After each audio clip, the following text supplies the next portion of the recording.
Alors qu'est-ce qu'on peut dire en conclusion sur ces 12 femmes africaines de la Bible? Eh bien, quand on les met ensemble, il y a quelque chose qui est tout à fait étonnant, c'est que ces 12 femmes, elles partagent en fait des caractéristiques communes qui sont très très fortes.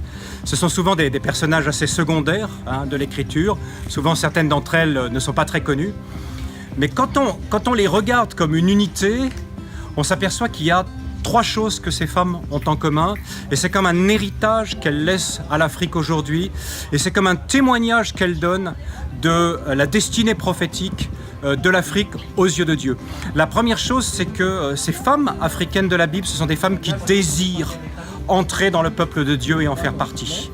Ce sont des femmes qui recherchent Dieu et sa sagesse. Et on voit que c'est quelque chose aujourd'hui qui est très très important dans les églises d'Afrique, où il y a une recherche de Dieu, une ferveur dans la prière qu'on ne trouve pas ailleurs dans le monde. Il y a aussi une deuxième caractéristique, c'est l'abondance.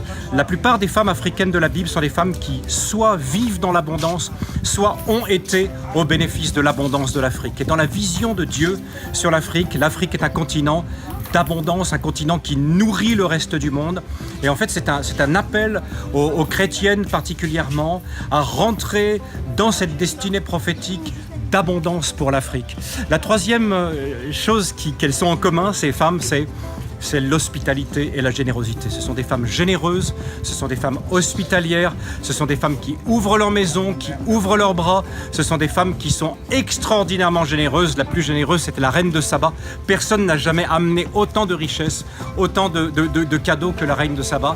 Et c'est encore un appel aujourd'hui aux femmes africaines à rentrer dans cette générosité, à libérer cette générosité comme une bénédiction sur leur vie et sur l'Église.